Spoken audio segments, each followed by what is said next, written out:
Gastos nila, taong bayan ang magbabayad.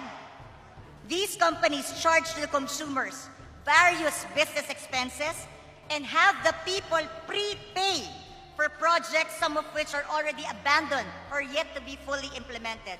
And they want the government to pay 10 billion pesos through their arbitration. We pay for their corporate income taxes and other business expenses, advanced for projects that are non-existent or abandoned, look the other way when they fail to provide sewerage and sanitation systems, and extend their contracts even though the expiry is so far away. Are we going to stand by and allow this massive duping of the Filipino people? These onerous contracts have been the subject of my own research and numerous calls for investigation close to a decade ago. I am truly thankful that today, President Duterte himself has seen this issue and has not only pledged to act accordingly, but will hold these companies accountable. Thank you very much, Mr. President, for acknowledging that these widespread actions can no longer be tolerated.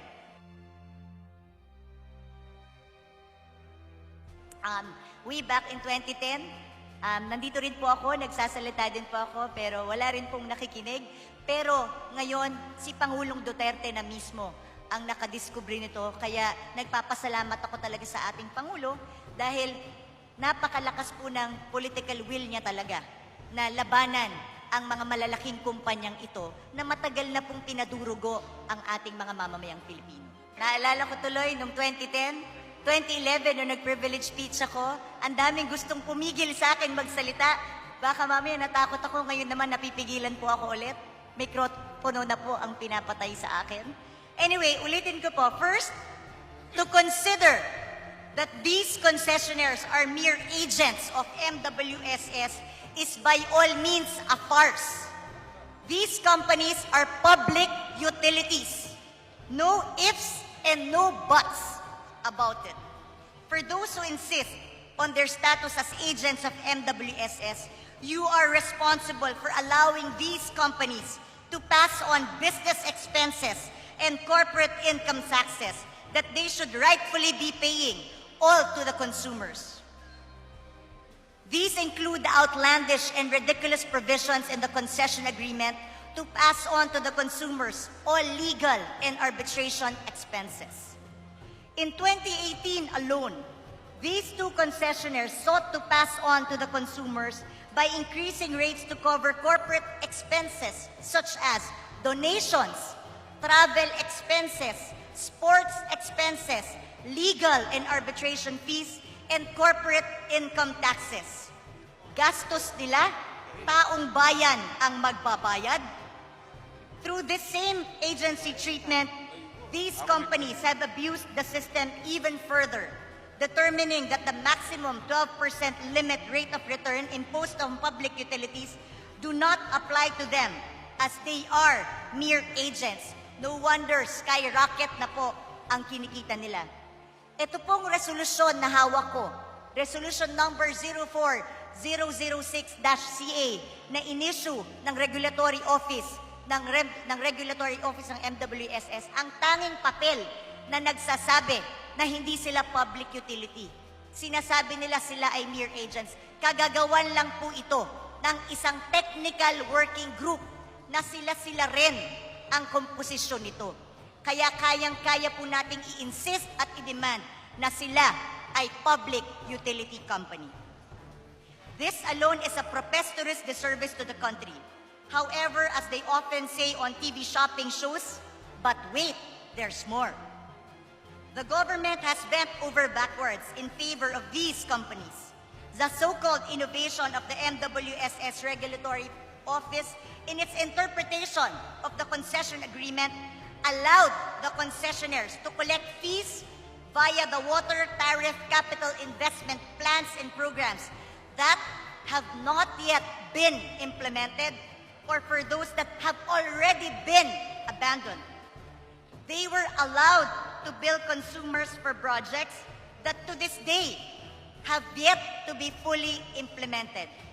To name only a few, the Wawa Dam, which is a 732 million project, the Laguna Lake project, which is a 100 million project, the Laiban Dam project, which is a 45.3 billion project, the Pinugay Sewerage Treatment project for 600 million, and the Angat Water Reliability for 5.4 billion pesos, and the Earthquake Contingency project for 4.130 billion pesos. For these 6 projects alone, a total of 56.262 billion pesos have been billed in advance from the Filipino people. I ask, where are these projects today? Why is it that the benefits from these haven't been felt by the Filipino people? How is it that this year alone, our own people suffered from massive systematic water shortage that disrupted the national capital region? Let's recap, shall we? These companies charge to the consumers various business expenses and have the people prepay for projects, some of which are already abandoned or yet to be fully implemented. And they want the government to pay 10 billion pesos through their arbitration. Have they performed their duties and responsibilities from the concession agreements they consider sacred? I use this term lightly, as they themselves do not seem to respect the concession agreements they anchor their claims on. The very agreements themselves all point to the fact that they are public utilities, and the only semblance of any agency is to allow them to be empowered agents of the MWSS to apply for the exercise of governmental functions such as easement, eminent domain, and right of way. Existing law, jurisprudence, and overall basic common sense all point to the conclusion that water distribution and provision of sewerage services to the general public granted by the concession from MWSS as the original public utility from its legislative charter. So the MWSS is a public utility, and it enters into a concession agreement to the 2 companies. And all of a sudden, they aren't public utilities themselves. But let's focus on the other issues from now. After all, they want government to uphold their concession agreements. What has happened to the requirement of the very same concession agreements for these companies to provide proper sewerage and sanitation systems? Where are the international standard piping systems that they are supposed to have created?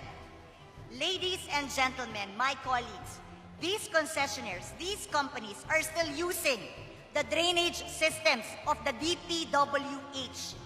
These drains are ill-suited for sewerage and sanitation, and once the annual rains come, sewage is included in the floodwaters, increasing the spread of diseases such as leptospirosis, dengue, dysentery, among others, as well as causing the spread of toxic elements that are hazardous to the public. When we experience services that we are not satisfied with, what do? As consumers, we can choose not to patronize these establishments. Pag hindi tayo masasaya sa serbisyo, anong ginagawa natin? Even with more than a decade to go, under their current agreements, the MWSS did the unthinkable. In 2014, it extended these agreements by an additional 15 years to expire in 2037. So again, let us recap.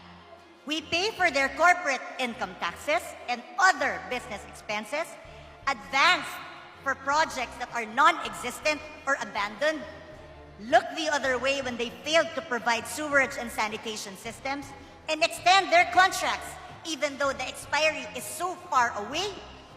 Are we going to stand by and allow this massive duping of the Filipino people?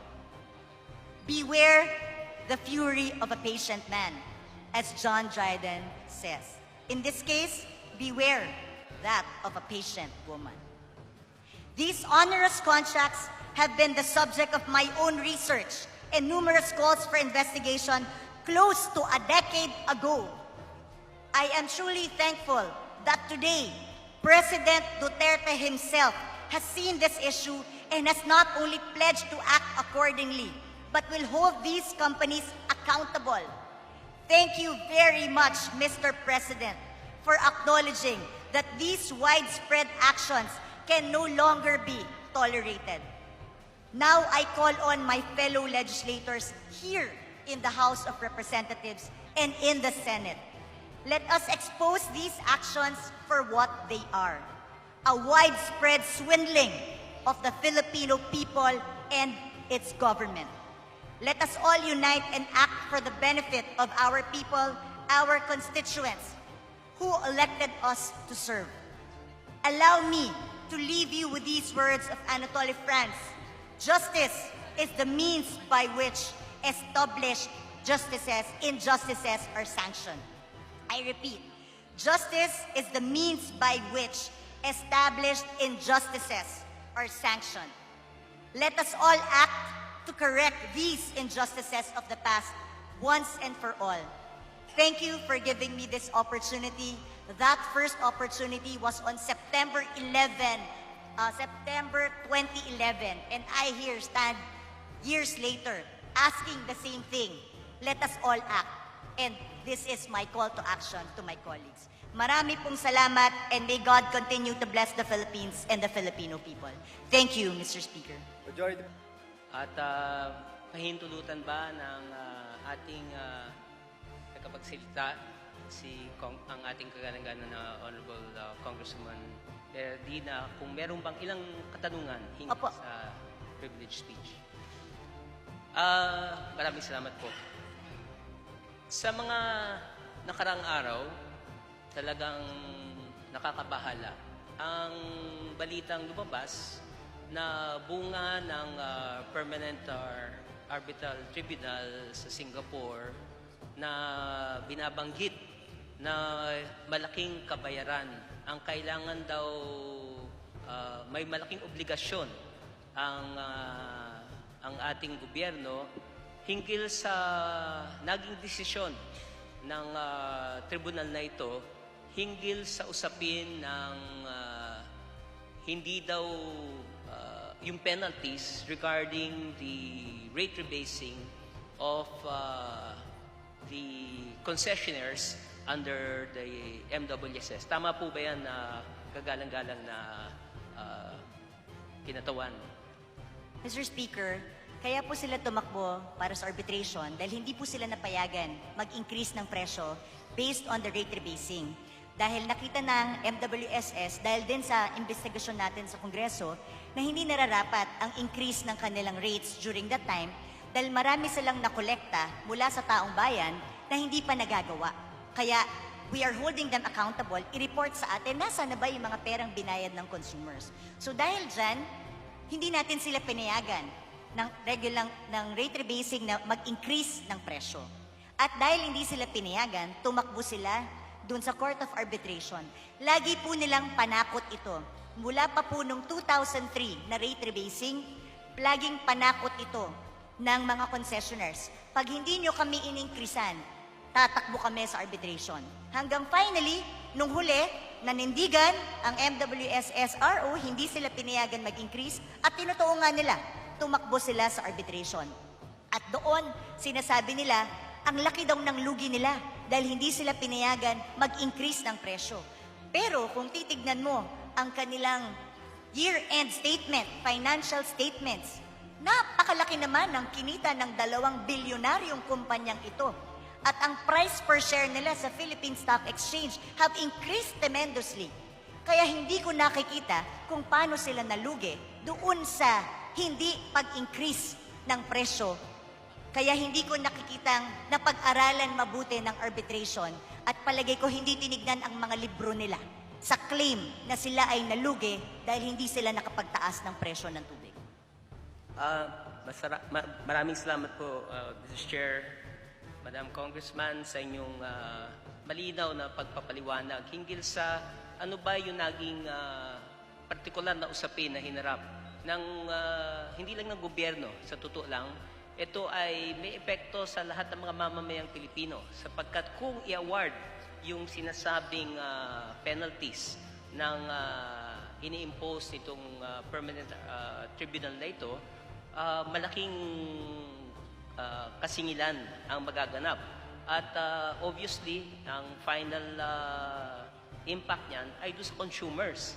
Kasi tulad na nabanggit nyo, no, yung threat na ito na pinaburan ang Manila Water ay ipapasa normally yan sa consumers. Kaya po, ang isang katanungan ko, bakit ho ba kailangan dito sa ganitong mga disputes arising from the interpretation or concerns regarding the concessional agreement which was signed in 1997, no? Tagal na pala, no? 1997, by virtue of Republic Act 8041 or the Water Crisis Act of 1995.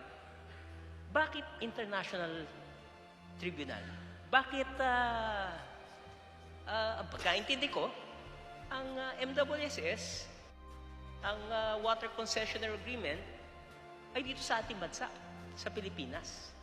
Bakit although totoo rin na merong multinational corporation na partner as required by the concessional agreement, but they retain a minority in terms of investments, no? Pagkaintindi ko, nag-a-apply pa rin yung 60-40 equity limitation sa foreign ownership. Pero, kung gayon, kung minority lang, bakit ho kaya pinahihintulutan na yung usapin na ito ay ang tinatawag na korporasyong Manila Water and even Maynilad ay rehistrado sa SEC dito sa ating bansa, and yet, kapag may mga usapin o disputes, bakit ho tingin nyo dinadala sa ibang international tribunal para pagpasyahan ang mga bagay na sa tingin ng kinatawang ito ay dapat sa ating sistema ng korte o iba pa ng ating judicial system ang nagpapasya sa mga usapin na yan. Ano po ang tingin ng ating kagalang-galang na kinatawan, Mr. Chair? Mr. Speaker, yun nga po kaya po ako nagsaliksik at gumawa ng investigasyon mula pa po noong 2010, noong 15th Congress, dahil nakita ko nga na isang provision nito ng concession agreement na hindi nararapat at hindi tama. Ang isa nga dyan, sabi ko, hindi kasi ito dumaan sa Kongreso because they always claim not to be public utility companies. They claim that they are just mere agents. So pakiramdam nila, hindi na sila kailangan dumaan sa Kongreso. Kaya nga, from the very beginning, it's a fundamentally wrong contract because it did not pass through the scrutiny of Congress. That's number one. Kaya nga pinag-aaralan namin, baka void ab initio na ang kontratang ito to begin with kasi hindi siya dumaan sa kahit anong scrutiny ng Kongreso. But this is a public utility company. It should have passed through us. And the concession agreement, sinuko ng MWSS yung kanilang pagiging public utility doon sa concession. Di ba? Pinasa niya sa concession agreement. Kaya sinasabi natin, hindi tama ito. That's why we have been questioning some provisions of the concession agreement from the very, very beginning. Unfortunately, no one was listening. Way back in 2010, nandito rin po ako, nagsasalita din po ako, pero wala rin pong nakikinig. Pero ngayon, si Pangulong Duterte na mismo ang nakadiskubre nito. Kaya nagpapasalamat ako talaga sa ating Pangulo dahil napakalakas po ng political will niya talaga na labanan ang mga malalaking kumpanyang ito na matagal na pong pinadurugo ang ating mga mamamayang Pilipino. Maraming salamat po. Sapagkat talaga tama po naman ang obserbasyon ng ating kagalang-galang na tinatawan. Sapagkat alam natin na marami talagang tinatawag na quote-unquote onerous provisions yung concessional agreement. At kung marapati ni Congressman Radi, meron rin po kaming stake yan nung panahon na ito ay pina-privatize. Konting kwento lang, way back in 1995, when the supposed water crisis was developing, nagkaroon din ng El Nino nung panahon na yon, nag-necessitate daw na kailangan magkaroon ng batas purposely para daw ma-address yung problema ng kakulangan ng tubig dito sa Metro Manila. At doon pa man ay tumutol na kasi po kung hindi nyo po batid, yung union po sa MWSS ay ilan sa mga kasamahan namin, yung MWAS Employees Union. At of course, ang concern nila, yung services na epekto nito kung ito'y mapaprivatize under a concessional agreement, at yung epekto rin sa mga manggagawa. Ang dami ho kasing manggagawa noon sa MWSS. Almost 10,000 dati ang employees. And concern nila, yung effect, hindi lamang sa services, kundi epekto rin sa mga manggagawa. Kaya even before the 1995 Water Crisis Act na batas, tumutol na po yung mga kawani at manggagawa, kasama rin namin ang mga consumers ng Metro Manila. Kaya tulad nyo, may history tayo ng paglaban at natutuwa kami na kasama rin po kayo sa usapin na ito. Tama po yung point nyo, no? Maraming provisions do sa agreement na, other than the Water Crisis Act of 1995, na binibigyan ng kapangyarihan ang Pangulo na gumawa ng mga konkretong hakbang kasama yung pagsasapribado ng naturang ahensya. Ito'y mahigpit natin na tinutulan ng mga kawani at mga consumers. Ngunit tama rin po kayo, no? It fell on deaf ears, unfortunately. But we are now proven right. Tulad po ng ating kagalang-galang na kinatawan ng Quezon City, nakita rin natin kung paano ngayon na it has bitten us in the rear, sabi nga nila. Dahil ngayon, although hindi lang po ngayon ito problema, dati nang problema. Kasi yung sinasabing performance agreements na kailangan nila i-comply, marami pa ho silang hindi na-comply dyan. Yung usapin sa non-revenue water, yung 24/7 availability ng tubig, yung usapin hinggil sa, nabanggit nyo na, yung water rate rebasing, no? At among others. Tama po yung observation na maraming mga basis, mga dahilan para dapat sa minimum ni-review na yung contract before dati. Tanong ko po, hindi pa tapos yung kontrata, tama po. Kailan po dapat siya kailan po dapat ito matatapos sa pagkaalam ng ating kinatawan na Mr. Speaker? Mr. Speaker, sa 2022 pa po dapat mag-expire. Pero ni-renew na noong 2009 or 2014, basta nag-renew na sila ng extended for 15 years. Kaya ang naging bagong ending ay 2037. That's why also part of my recommendation is to cancel the extension. Kasi walang performance review na naganap at hindi pa sila nag-account doon sa mga bagay na kinolekta nila na natigil. Diba katulad nga yung sinabi ko, Laiban. Alam natin now, it still is a project that is not ongoing. Ito po ay kinukolekta na sa atin mula 2003. So magkano na po ba ang nakolekta doon? Ano po bang nangyari doon? They haven't accounted that sa atin. Yung replacement water, yung NIA na sinasabi natin dapat ibalik sa aming mga kababayan sa Bulacan ng mga farmers, that's a 5.4 billion project. Sinimulan na po nilang kolektahin ito mula 2007 rate rebasing. Hanggang ngayon, kasama pa rin po ito sa ating mga financial feasibility studies na binabayaran pa rin po ng taong bayan.